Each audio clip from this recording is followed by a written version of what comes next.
and gentlemen, and welcome to the start of Season 3 of the Winging It F1 podcast. We are at Season 3, which means one thing. The 2022 F1 season is basically started. We're well involved with pre-season now. We're into launch season, and that means we're here to tell you all about some new cars, which means amazingness. I'm Freddie Coates. I'm going to be leading us through the quagmire of show cars, technical stuff that we don't know about, and PR speak. And joining me along that quest is Nigel Chu, who's downstairs, and Adam Dickinson, who's in America. Hi, Adam. How are you? I'm good, thank you. I'm very excited to be back in the saddle for another season of Winging It, our third season covering F1. And yeah, very excited. It feels like the kind of January, F1-less January, where there wasn't too much going on, has passed. We're into February now, we're into car launches, into preparation for testing. And before we know it, it's going to be the first race of the season. So yeah, very excited to get started, get chatting, and to speak to you, because I've not actually spoken to either of you in a while, and you both live on top of each other, so you can speak all the time, but I cannot, so this is fun. How are you, Nigel? Oh, I'm very well. I thought Freddie was going to ask me that, to be honest. He caught me out there. I did too, to be honest. You've got to be on your toes. Very excited to be back as well. We've taken a little break. Now we're back at it, season 3. And hopefully we are in for an exciting season. Well, there seems to be a lot of pointers towards that already. Shall we get started straight away then with the first car that was launched, the Haas Formula One car, last in 2021, first in launching their car in 2022. That's not been said by every other podcast who are covering Formula One at the moment. Definitely not. Well, Haas launched at the start of February with some digital renders of a early specification of their VF22 car to be driven by Mick Schumacher and Nikita Mazepin for this season.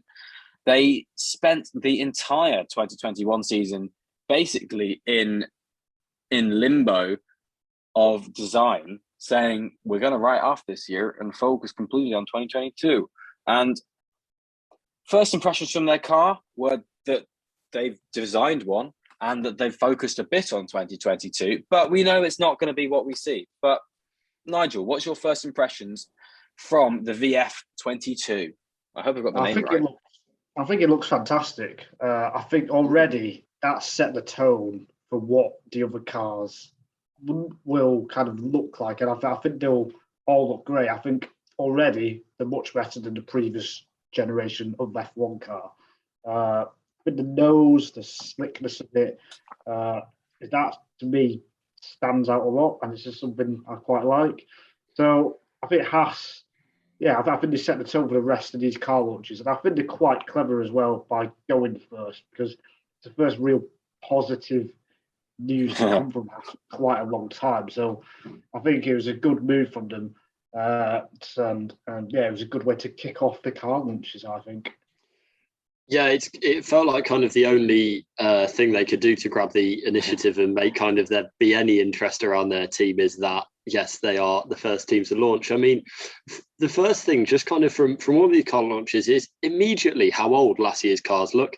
Like I just went and had a look at last year's Haas car, and it already just looks like, a few years back. To me, it just seems to have stepped forward so much already. I think the car is bold.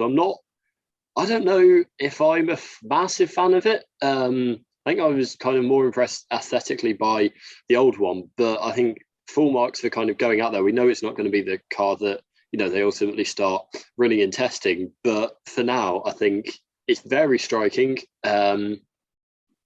It's just big. It's just big and big curves. And yeah, it's exciting for F1 to kind of start this era with a bang, which it seems to have really done with Haas.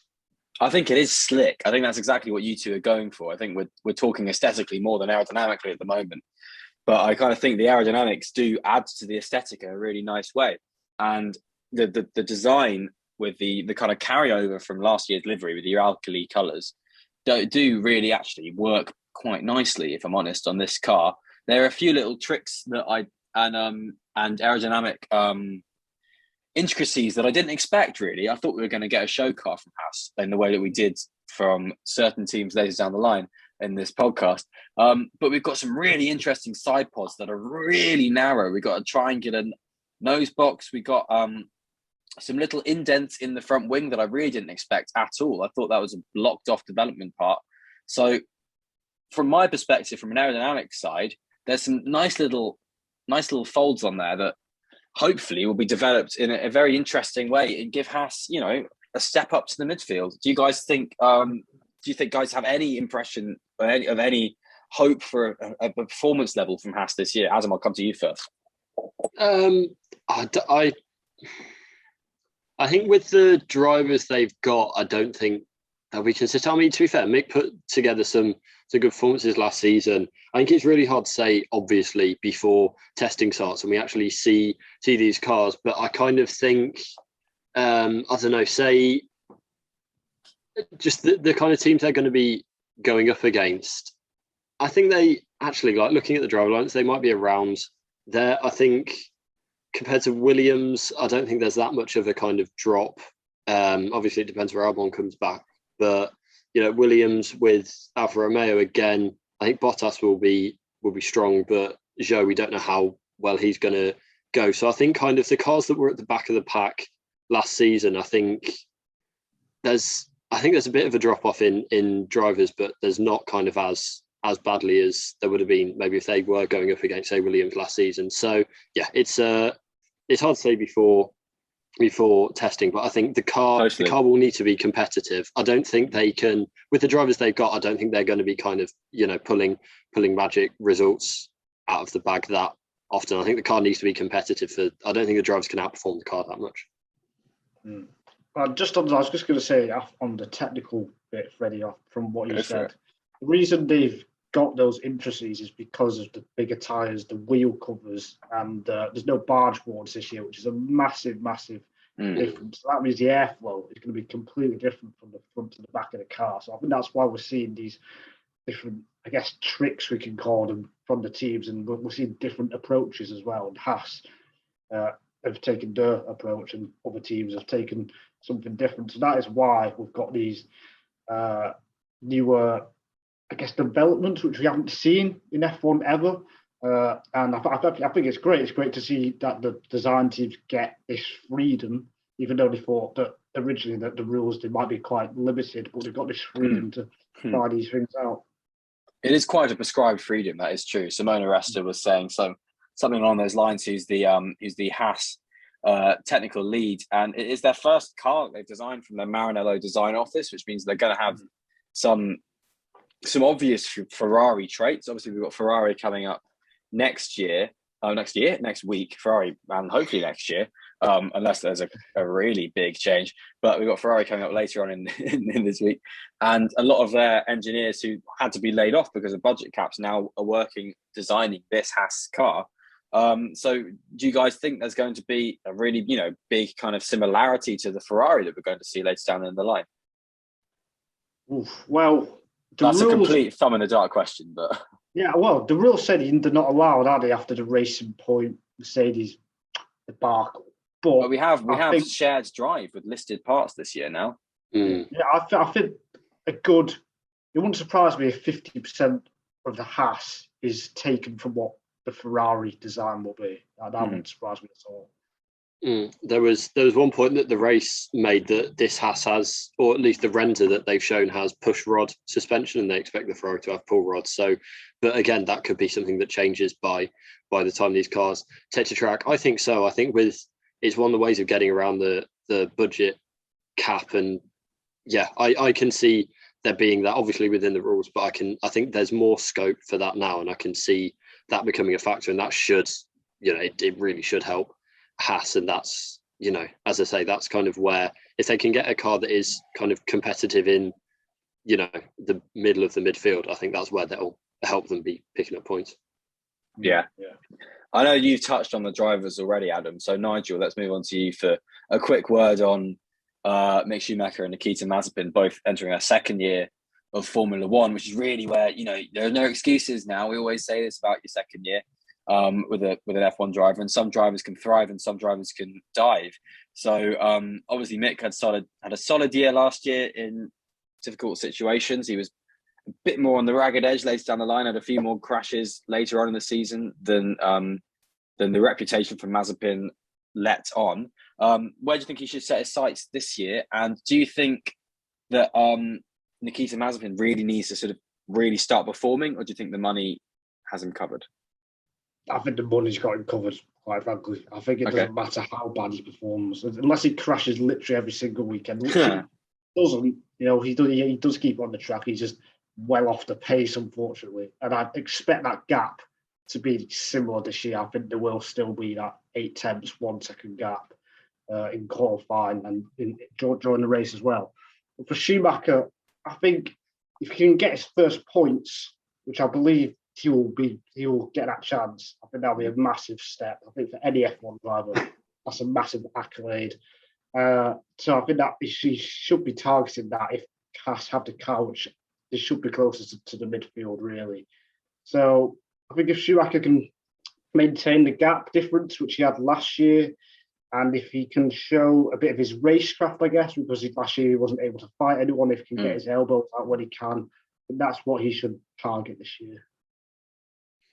I think, pardon me. Yeah, I think that's kind of the big thing is I'd expect the gap to grow a bit, to be honest, as Mick develops more. And really, yeah, it's a big thing for him. And if he doesn't score points, if Haas don't score points, I think that'd be a massive failing this year. Yeah. I think they should be. Totally.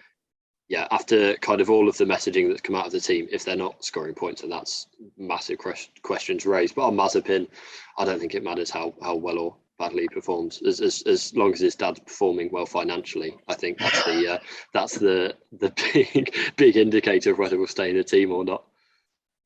I think one thing I'll ask for a yes/no for you guys to think on the feasibility of this. Guan Yu Zhou Haas 2023. I know it's a long way down the line, but we know he's a driver who comes with money. We know that Alfa Romeo Sauber really like Teo Porcher. Give me a yes/no feasibility to that, like a sort of, I don't know. Oh, no, give it out of 10, because I think that's a high possibility. Low possibility. Very low. All right. Mr. Dickinson? See, I kind of think like 5. Yeah, like 50, honestly, 50. I don't want to split the difference, but yeah, I do kind of genuinely think it's.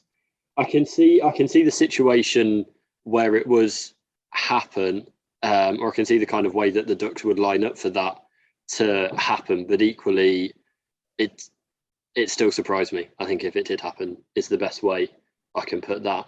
And just finally on Mick, did he get any pole positions in his championship winning year for F2?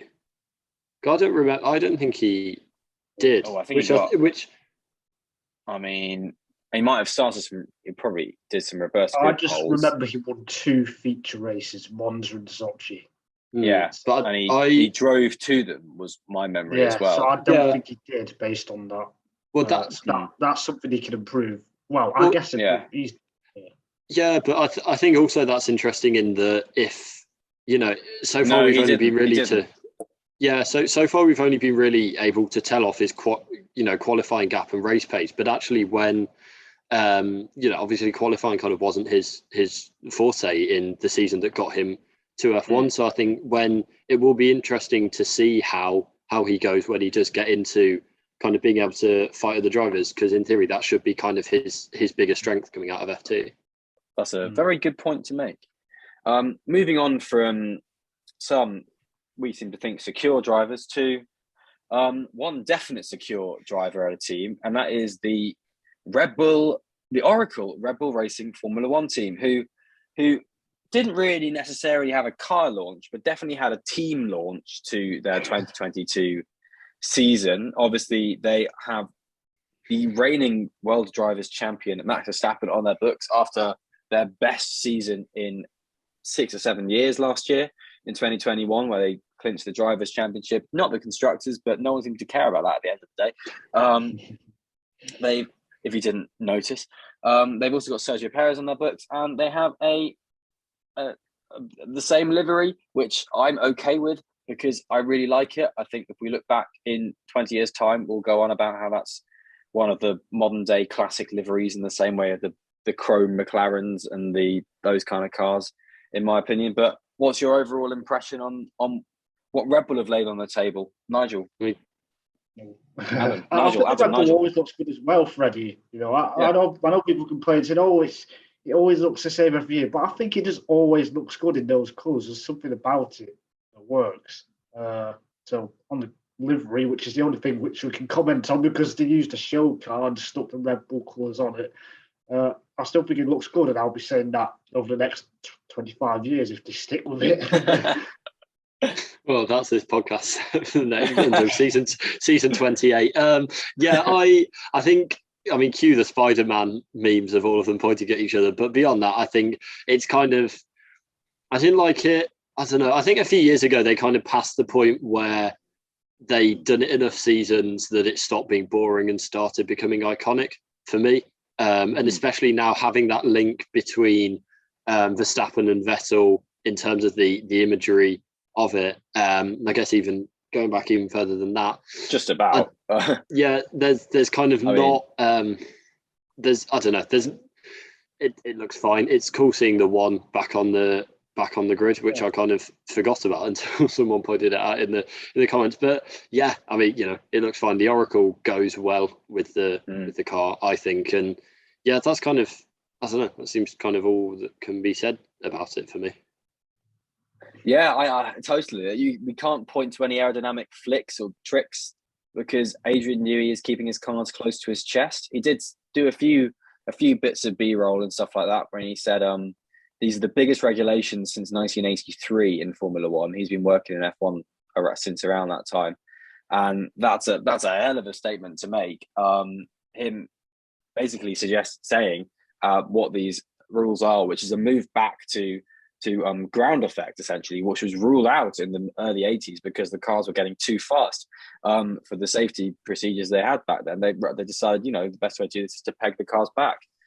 And when you look at the cars from the early 80s, you look at sort of an FW08 Williams, which they would take the front wing off at Monaco so they could get more downforce from the ground effect from the underside of the car rather than having the front wing taking it away and putting out wash. So that's where we're returning to with these kind of cars. Do you guys think there's any possibility that Red Bull won't be at the front this year?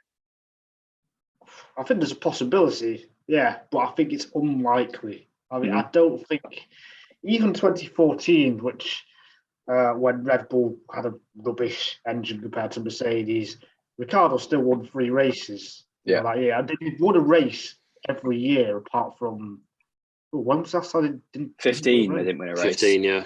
Yeah, 15 when Ferrari. But they got podiums. Yeah. So, but even then, yeah, they got podiums. So I think they will be towards the front. Whether they have the car to beat, that's a totally different story. But they'll be there or thereabouts with Verstappen in the car as well. I mean, we saw in 2020 how he put the neck out of the car, and that's when he really came on for me. So they should be all right, I think.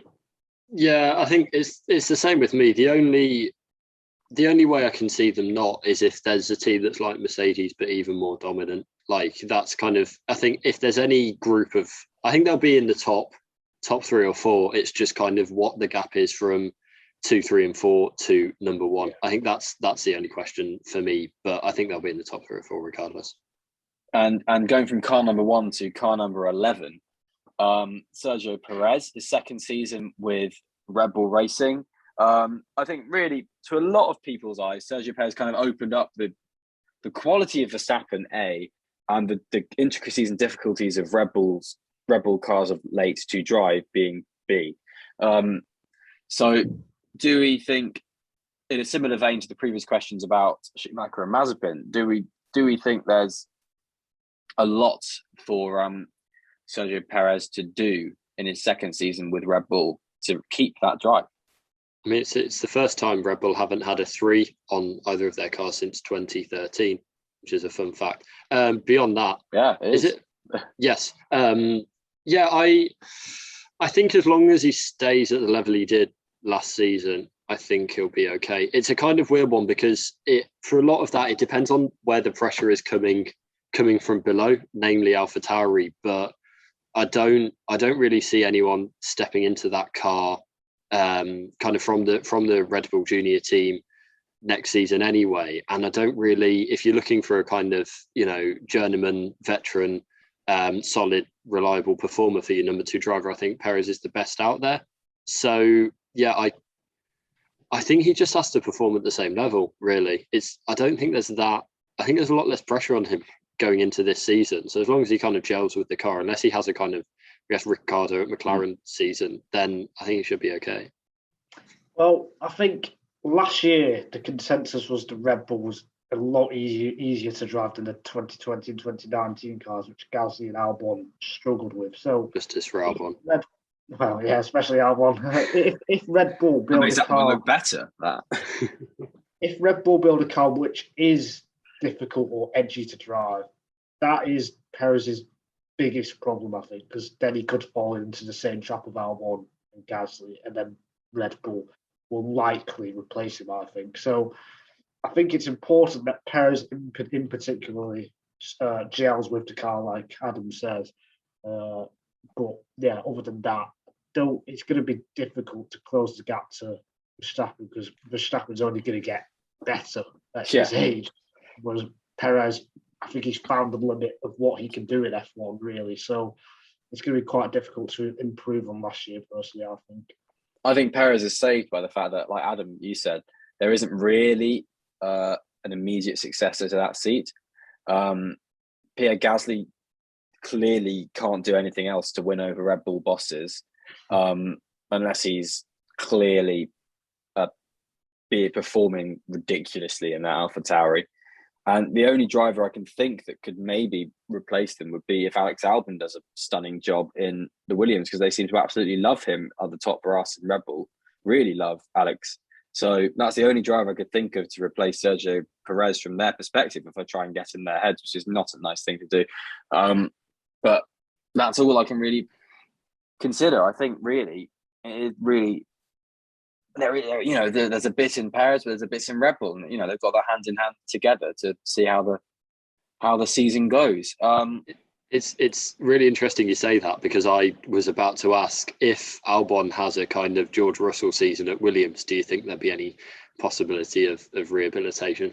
I don't. I'm not gonna lie, but yeah, the only other driver I can see possibly being there is Bottas. If Perez does have a season, like Gasly or Albon, I think Bottas is the driver that would be top of the list to replace him. But I think that's unlikely. I think that's only if Perez has an absolute stinker. But he's the only person I can really think of.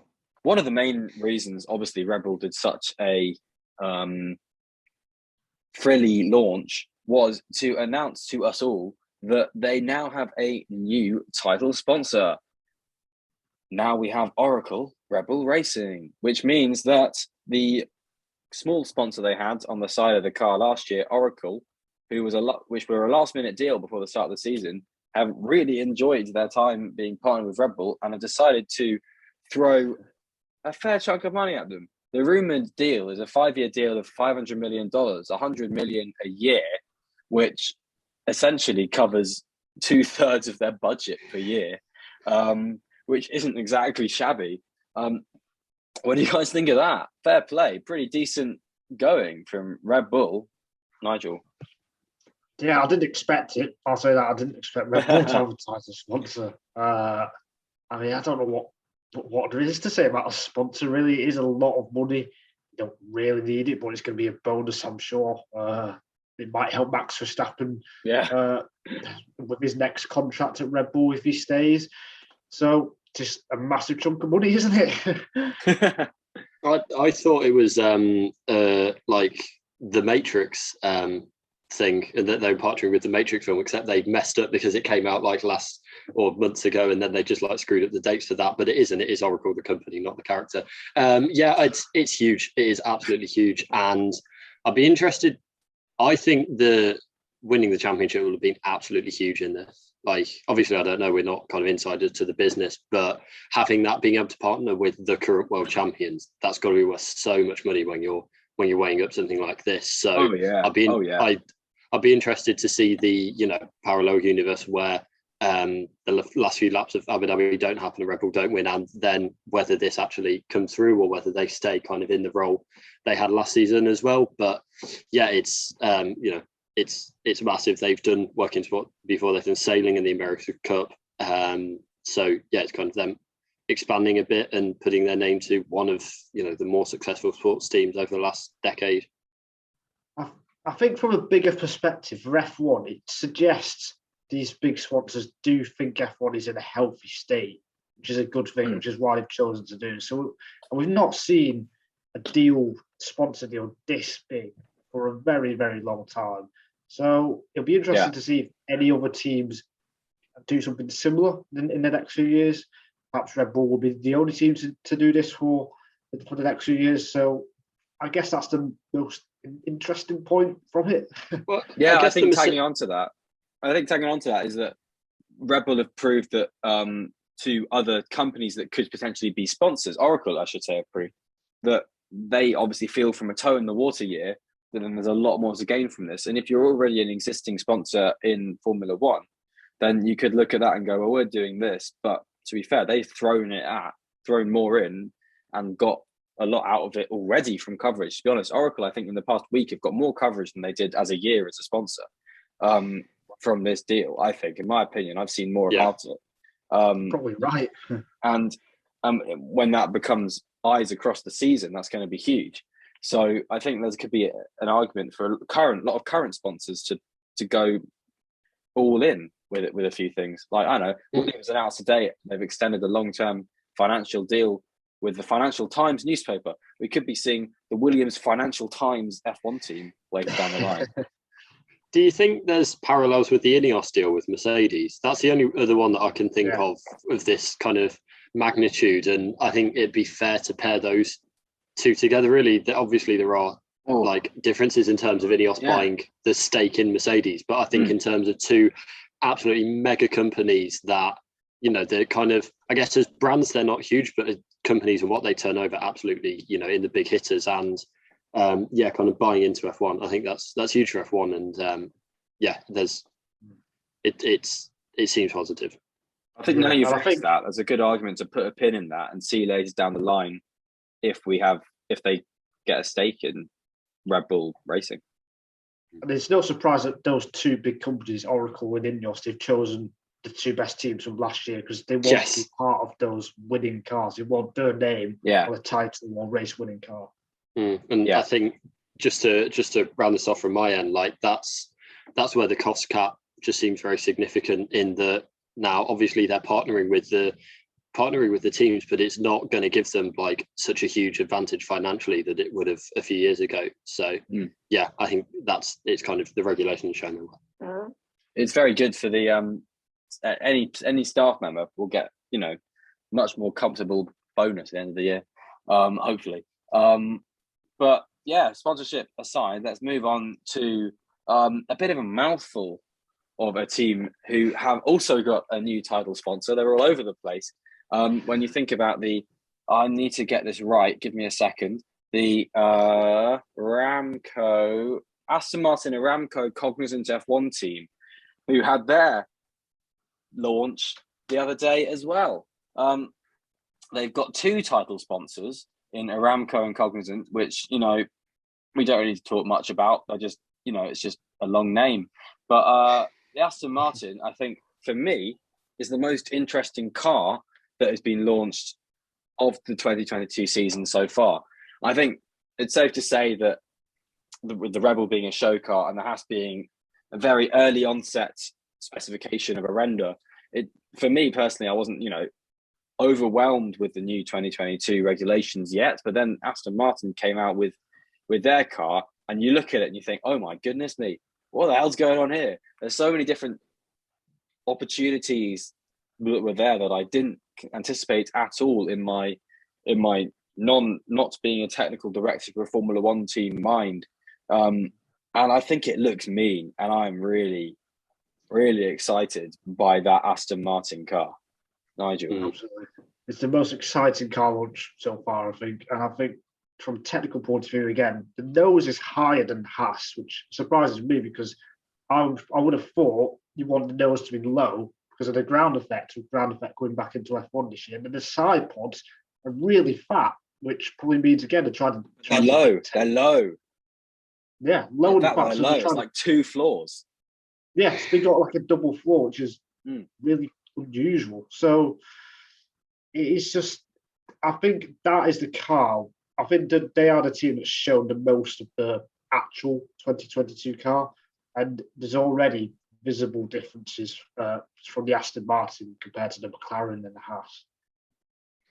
I agree with that. I think, especially if you look at kind of the overhead, the bird's eye view, where the Haas kind of starts to kinch in is kind of at the air intake level, really. It's just past the cockpit, whereas the Aston Martin is way further back in terms of where it starts to come. It's basically at the driver numbers in terms of length on the car. So, obviously whether it has to keep with that, we don't know, but I think for me, the Aston seems the car that we've seen so far that's closest to last season's car, but as you said, there are kind of extreme differences still there. And from what both of you said, I agree. It's the most interesting car. I think it looks fantastic, and it's the thing with Aston Martin is whether they can perform, whether the drivers can get the results on track, I think.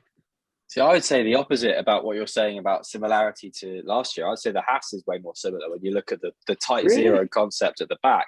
That kind of, and the way that kind of corresponds with the floor and the engine system is very similar to sort of the traditional, what sort of way we've seen, they call it the Coke bottle effect from the back of a Formula One car for the past few years, where I feel like the Aston Martin, rather than sort of curving out and round and into a sort of triangular point at the back, sort of goes straight down and out and flat in sort of an old Indy car, really sort of a 90s F1 car kind of way, in my opinion. That's how I viewed it.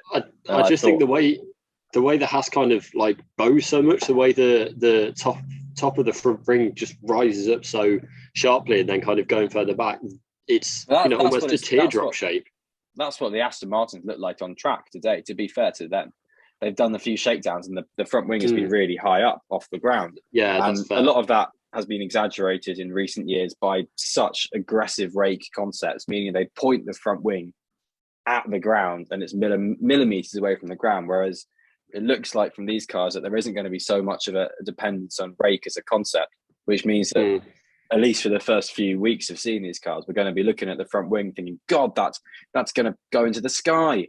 But actually, it's just because we're used to rake. Yeah, the wings aren't going to go into the sky unless something goes wrong, obviously. Unless they crash. But plane.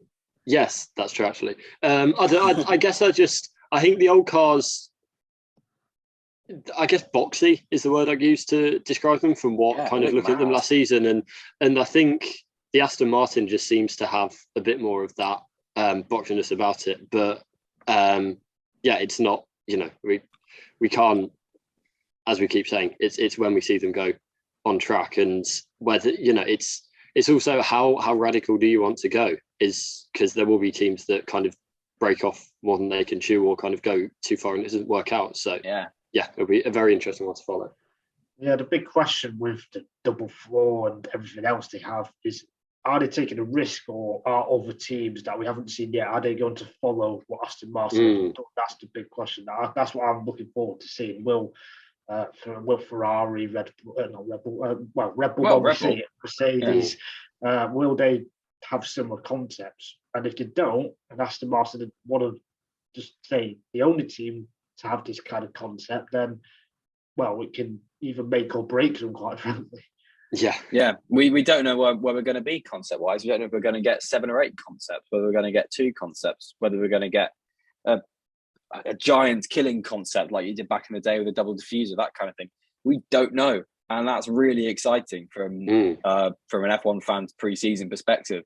So who knows what we're going to get? I did think there'd be a few more similarities with the engine, the packaging with the McLaren that we'll get onto shortly. but there aren't from close inspection from Spoilers. the launch. Spoilers if you haven't seen that, which is bizarre if you're listening to this. But go and look at it now, and then by the time we get on to McLaren in a few minutes' time, then you'll know what we're talking about. You'll know everything about it. But yeah, this car, I think it looks fantastic. The aero looks fantastic. There's lots of little tricks, and there's probably a lot of sleight of hand in there anyway. But they've run it as a shakedown spec, and it looks cool on track. And for some reason, if you listen to the sounds of some of the fan footage and some of the Aston footage, it sounds like there's a kind of like turbo whine in there, which sounds really cool. So if you find the right video on Twitter, videos on Twitter, it sounds really cool. So that's got me excited, because little things like that do get me excited. The Mercedes engine always just sings, I thought, throughout the turbo hybrid era. It just always sounds the best to me. Yeah. That's why they always win. They've always got it firing on all cylinders, whereas the Honda engine sounds like it's rattling apart. It's like, yeah, exactly. 101. The 2015 Honda engine honestly sounded like it was beating itself up. It was really not a nice sound. But anyway, we're getting so if any designers are listening to this, which I hope F1 designers aren't listening to a podcast called Winging It, but if they are, then that's that's how to build an engine. I think for me, more of an aerodynamic podcast with wings. The thing with Aston Martin is drivers. Like I don't think this is one of the stronger partnerships on the grid. I think Aston Martin's biggest problem that was shown last year is the inconsistency, just like Adam said, because they don't maximise their potential every weekend. And if you compare to, say, Alpine, Ocon and Alonso, that is just a much stronger lineup than Vettel and Stroll. And Vettel didn't really show many signs of coming back to his old best, and Stroll hasn't really looked like a driver who is capable of leading a team. So I think even if they do have a strong car, the driver lineup might let them down. And we're talking, 1 or 2 tenths per lap here, but that's a crucial margin, especially if the midfield is tight. So that could be a weakness for Aston Martin again, and it did cost them last year because they should have been a lot closer to Alpine and AlphaTauri. I think, like I said, with Haas, their car needs to be there for their drivers to have any chance, it feels like. And it doesn't feel like that's the case with, say, Alpine. Yeah, and traditionally, the Aston Martin team, if you go back through the years with Force India and really all the way back to Jordan, it's been a team that has really been able to galvanise itself in the sum of its parts and to do really well. Andrew Green, the technical director who's designed this Aston Martin car, was one of the original 30 of Jordan back in the early 90s. So there's, they're a team that knows how to get the most from it. And there's every chance that they can do that. They've shown they can do that, but that they've openly admitted as the drivers that they've not had their best time of it of late. So hopefully, with a bit of a kick up the backside from a bit of excitement for the new year, they can be in a much better boat and be in a much better position to help this team, this very exciting team, in my opinion, at the moment. I mean, obviously, there's a bit of recency bias to that, but help this team to, soar. And who knows? All teams in F1 deserve to do well, and it's kind of annoying that they don't. But it's about time that they got their act together, to be honest, on a few things. Anything else you want to add to Aston Martin? Any predictions for where they'll end up? Do you think they could fall back, go forward, or are you just excited for what they've shown so far? I can see them winning a race and finishing 7th in the constructors. Like, I can kind of see it. Like Nigel talks about consistency and maximizing points. I think that's where they should be going. But just with this lineup, it just feels like it feels like a lineup that's suited to, having a kind of mad performance at one race of the year and then struggling to get into Q3 or even Q2 for the rest of it. So, that would be my only kind of it. I mean, it's not an exact prediction. I can see them winning a race this year, kind of decently. Wow, I didn't expect that, Nigel. Yeah, that would be quite incredible. I think it's going to be a difficult year for Aston Martin. They've had some management changes as well with Otmar Zaf now leaving, and then Mike Crack. I said that slowly for a reason. Joining the team. What reason? What reason? Well, so yeah, I think it could be a difficult year for Aston Martin. I don't think they'll be near the top, but I just think they could pull a result out of the bag. Sorry, Freddie. No, I'm kind of in between both of you because there's so many F1 races these days. Most teams have the opportunity in the chaos to put a result at some point, but they could also be down on the wayside based on recent performance. But they've had a kind of weird swing recently of good year, bad year, good year, bad year. If you look at like sort of, I don't know, 2017, 2018, 2019, 2020, 2021, there's kind of been great highs and some mediocrity. So they're due a great year this year. But obviously now I've said that means it's not going to happen. The even years, they're better at what we've established. Yes, the even years. But a team that's been pretty good in all recent years is McLaren, who are the fourth team to have launched their car. It's not a good segue. Let's move on quickly to McLaren.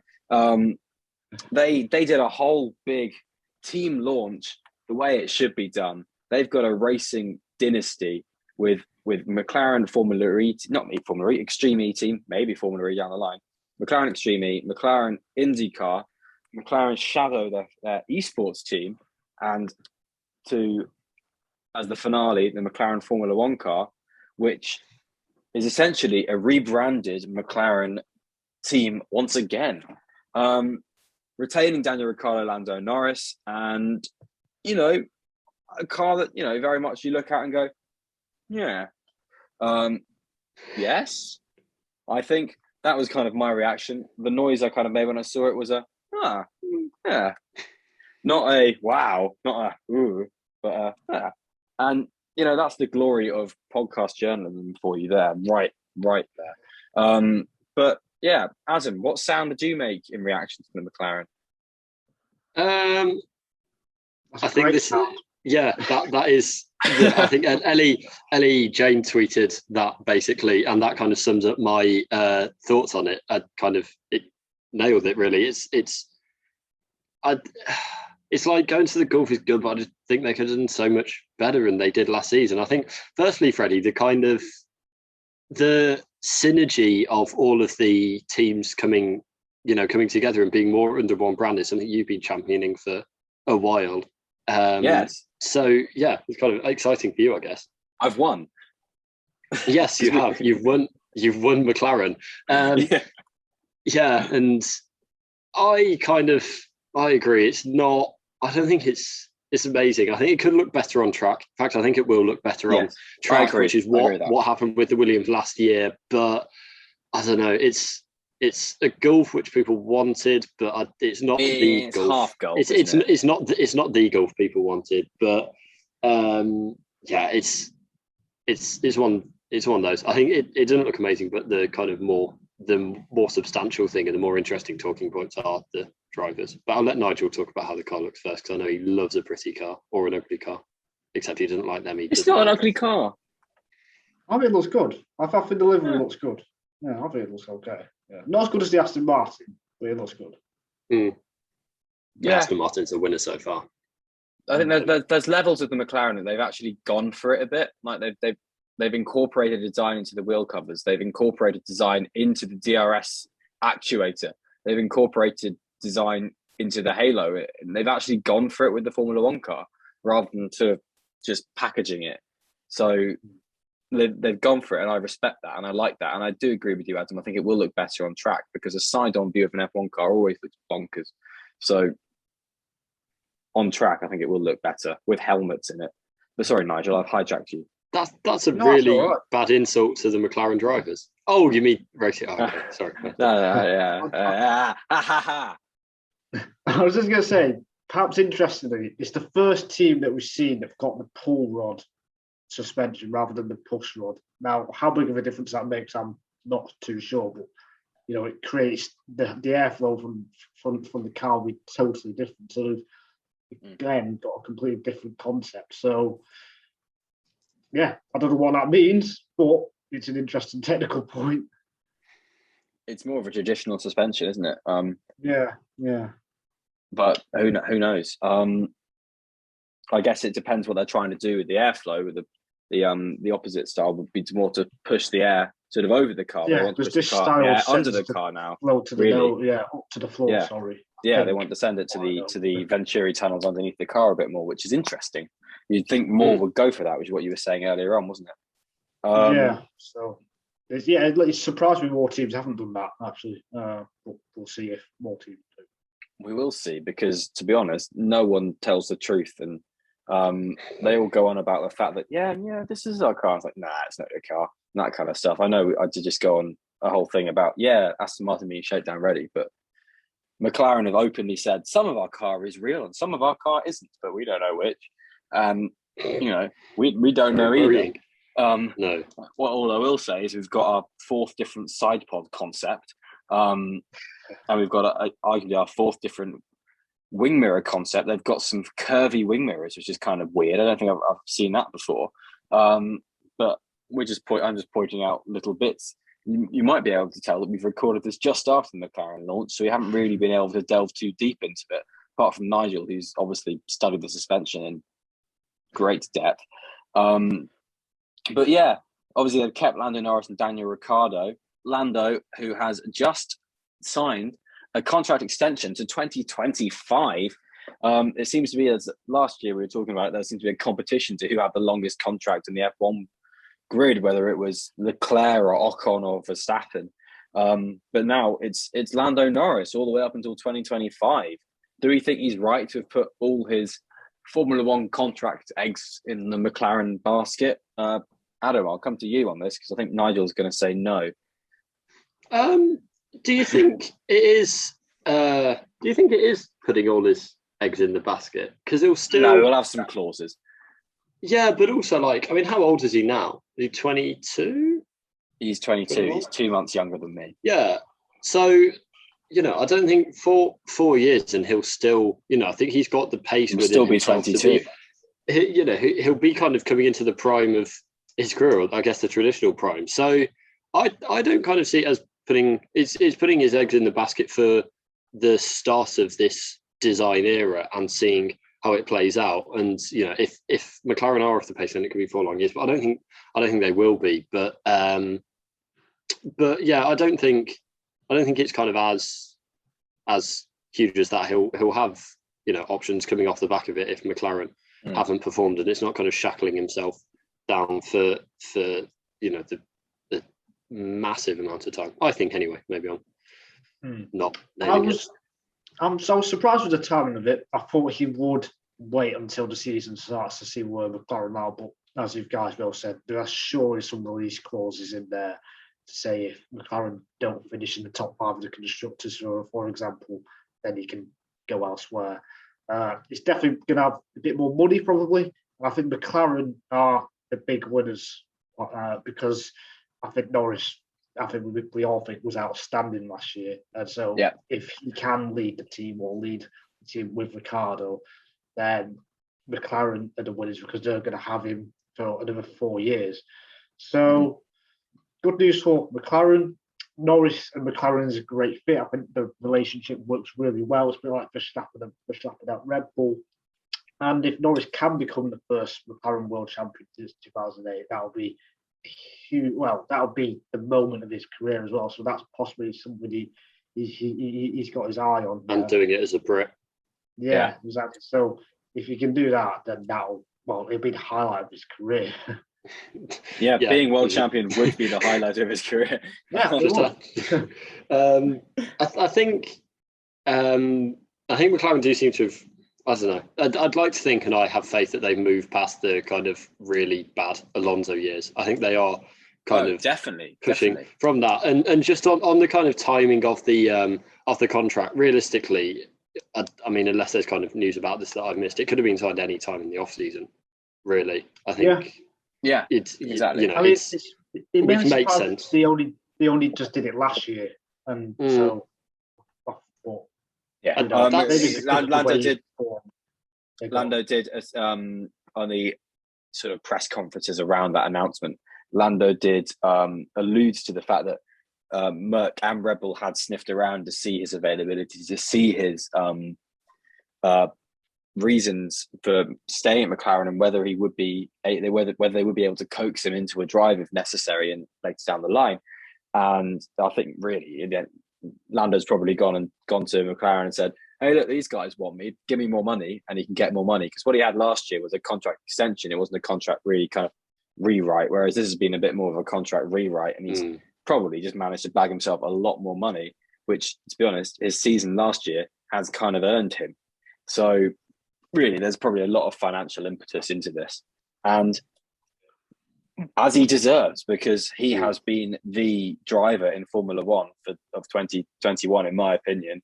Him, Verstappen, Hamilton were the top three over the course of the whole season, and I think it's going to be a big year for him this year to be able to continue that. And obviously, McLaren have faith.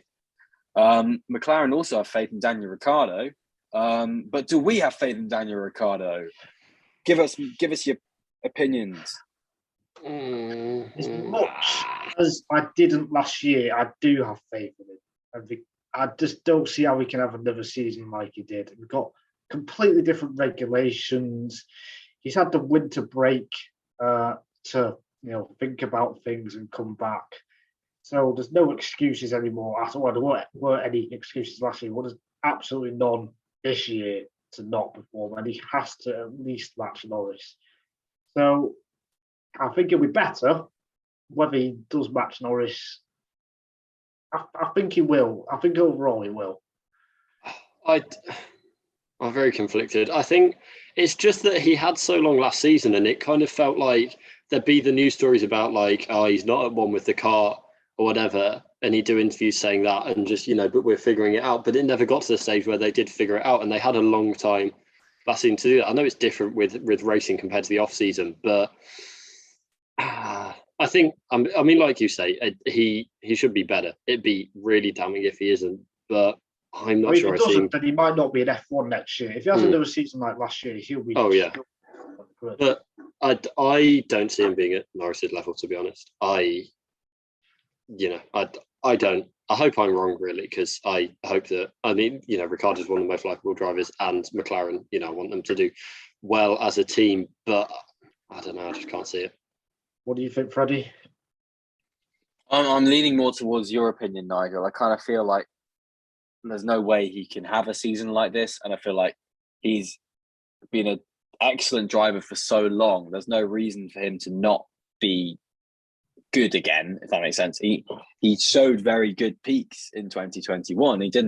He obviously showed absolute dire lows, but it was there at points, and obviously then that means McLaren will be able to know what works for Ricciardo and be able to feed that into their setup positions and the growth of their new concept car. And that was possible within regulations, let alone with regulation changes. So I think there's a lot of opportunity for Daniel here, but if he doesn't live up to it, yeah, he's out. He's in the next car to Indianapolis, really, let's be honest. So you've got to really, it's a long time since Daniel Ricciardo's had a make or break year, where his stock hasn't been high enough to carry him through for a bit. But, the stock will run out this year if he doesn't perform. That's what I'm going to say for Daniel. I think really we're all in the same boat on that. Let's be honest. I think the reason I'm optimistic is every single racing driver has at least one bad year. Even Hamilton in 2011, boy, kept crashing into massive every 3 races. Alonso in 2007, yes, I know there's Spygate going on and fell out with the team and stuff.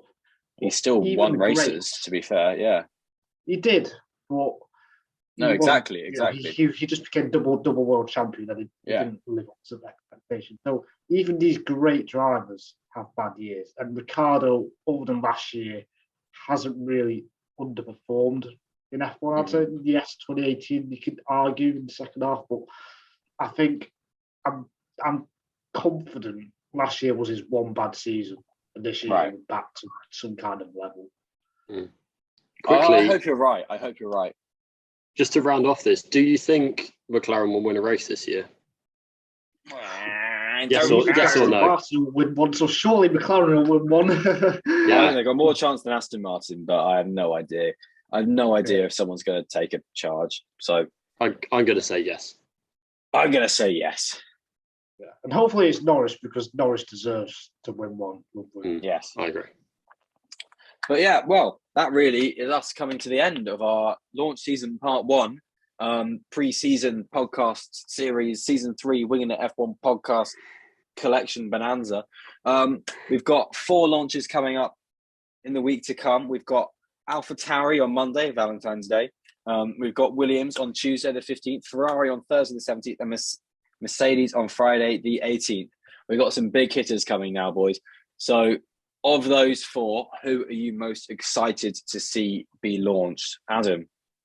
In terms of aesthetics, I think Williams could have a stunner this year. In terms of general launch, probably Mercedes. They're the biggest fishes with the biggest drivers. Yeah.